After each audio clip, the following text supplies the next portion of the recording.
Welcome back to another exclusive edition of More to Live For.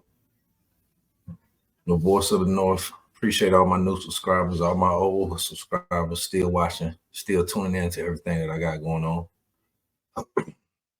So recently I got a good phone call from the home, man. I just wanted to kind of, share that with my new subscribers and with everybody really, kind of catch everybody up to speed with what he got going on. So I definitely appreciate everybody tapping in. So welcome back, man. Welcome back to the show, man. Recently got a good phone call from the homie, man, and I definitely kind of want to share that with everybody. Catch everybody up with what he got going on. So, as he recently made it. He escaped the mountains. Basically, his custody level dropped. So he like went from closed custody type of inmate or whatever. Brown clothes inmate, whatever. To now he got his greens or whatever. So like with that, come adjustments and the things that that we talked about in this particular conversation is he got to remind himself that this still is prison that he's in. So he just adjusting to being around people that do their time a certain type of way. From what he telling me, most people that he been around since he been at this particular prison, Carteret Correctional, pretty much short to the house. That meaning, they didn't come in on a long sentence, as well as they could have been doing a long sentence, but it's just about over. So with that being said, that's something that he often got to remind himself as well, that the fact that he is there, like it is just about over.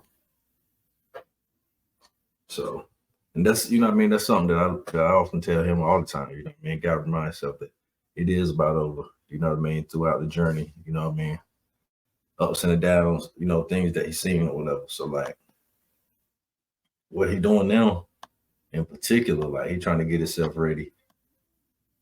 Be qualified to be on some type of, work release program. But that is the next step. From somebody that's been doing a long sentence. Once they level start coming down, eventually they'll be able to onto some type of work release program. And with that type of program, they learning skills, but at the same time, it's like they getting, adjusted, acclimated to not only the thought of being free, but actually being free, being outside of those prison walls or whatever. So like that's something that he's looking forward to. Definitely something that I'm looking forward to. Because like who knows, any given day on any particular stretch of the highway, I could, even though I don't be riding in these small Eastern North Carolina towns, but like any particular stretch of highway, I have seen, where they have inmates on the highway working. So just knowing that, somebody that come from high custody levels like he has, spending a good amount of his time at Maury and prisons like that, just to know that, that he's on the way home, man. Like that's something that, we talk about and that kind of help him, keep from going into, ain't necessarily say a dark place, but it keep him from getting disappointed about some of the things that he's seeing.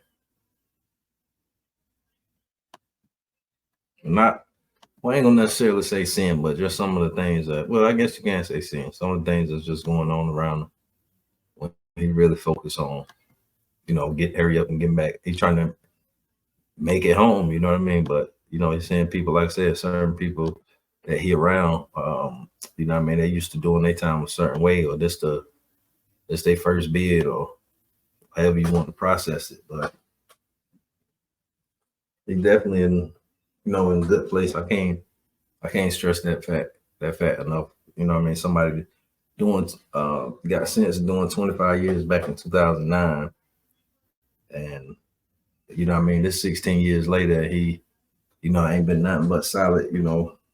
I got videos about the whole journey or whatever, but I can't say this enough either. The people that you know what I mean, went stayed on them, you know what I mean, they been home and you know what I mean, now they stuck with living with that reality that they got to live with. And he's still fighting for his liberation. But you know, he in the final lap, in the final lap of this race, you know what I mean, this marathon. He definitely on his way, he's on his way to the house or whatever. So like the next step up for me in this journey, you know what I mean, is like to get him on this channel. You know what I mean? It's like actually get him on this channel so he can kind of tell you some of the things that you know what I mean him talk about. They done told me so many things, and you know what I mean I didn't in past videos I done you know kind of tiptoed around some of the things because I really don't want to you know go into details without him telling it. You know what I mean? It's stuff that he went through his life. You know what I mean? I want him to be here you know what I mean, to tell it to y'all, which is going to be soon. So that's something to look forward to in the future. You know, recently, you know, he got his, well, you know what? I might have misspoken. I think this coming June. So we at April now. So, you know, 2 months compared to, you know, like the last 6, 7 years he been without, you know, contact visits. So he about to get that back. So, you know, not only, you know, his family can come see him, you know what I mean? I'm gonna pull up on him, man. You know what I mean? I may be able you know what I mean, to get some better, you know what I mean, up to date pictures, you know what I mean. But as of now, you know, down there in Carteret, since he got his greens, you know what I mean, that's the homie now. So throughout the journey, you know what I mean, 16 years later, you know what I mean, that's the homie now. This is more so um at the beginning of his bid, maybe 3 or 4 years in when that picture came in around this time, that's when he was hitting them double digits. Around You're closing in on 10 years right here on this picture, whatever. But 16 years later, you know what I mean, still solid.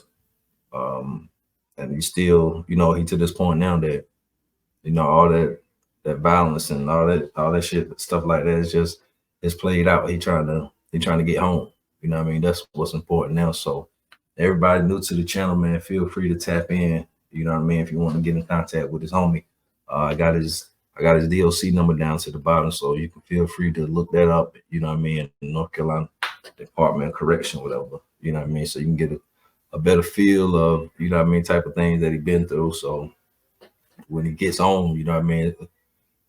So many things that I can't wait to get him here to tell everybody. You know what I mean? Definitely bring awareness to the type of things that's going on in North Carolina Department of Correction. You know what I mean? This state got a whole lot of prisoners, a big state. So he done been all over the state and he spent quite a few years of his bid on the other side of the state in the mountains. So, but now he's back to flat land. And like I said, it's the last lap of the race. So, you know, home is next. So I'm going to keep doing what I've been doing, you know, bringing awareness to this situation and, you know, being a voice for him. And not only for him being a voice for the North period, you know what I mean? That's really what this whole movement is, you know what I mean? Kind of geared to, but he definitely a part of that as well. And, you know, just having him here, you know what I mean, to kind of tell you some of the things that he's been through, I think it'll kind of, you know what I mean, change the lives of some of the young people and things that they got going on. And, you know, if they actually knew, you know, what was going on in North Carolina prisons, because, you know, I often hear people say like misinformed people do misinform people. So it's like, you know, somebody that's never been or, you know, only been to a certain type can't really tell you about North Carolina prisons and things that really go on in there. But that's what he gonna do. And he definitely gonna be home soon, man. So definitely, man, I appreciate everybody tapping in, man. You know, man. Just want to catch some of my viewers up to speed. That's been a part of this whole journey, man. The whole Rashad White journey, the whole Free Rashad White campaign. You know, that's what we're doing. That's what we're gonna keep doing. So, like I said, he'll be here soon. So until then, man, the DOC number to the bottom of the screen, man. You want to reach out, contact with him. I said in the past videos, you know, North Carolina don't do the actual physical mail because of the whole K2 movement. It's been going on for about a decade now, but it's a getting out app that you can contact North Carolina inmates on, and you know you have a correspond like that. So if anybody want to do that, that's the number for the getting direct contact with him, the DOC number. So I appreciate everybody for tapping in, man. You know what I mean? Been able to, you know, catch y'all up to speed with what the homie got going on, man. And it's a lot of people that's been riding with me, you know what I mean, with this whole free Rashad White campaign. We almost there, but the next stop is me pulling up on him. So I keep y'all informed, you know what I mean? He gonna send me that visitation form, man. We're gonna do just like that. So that's what it is. But it's been another edition of More to Live for the Voice of the North. Free Rashad White.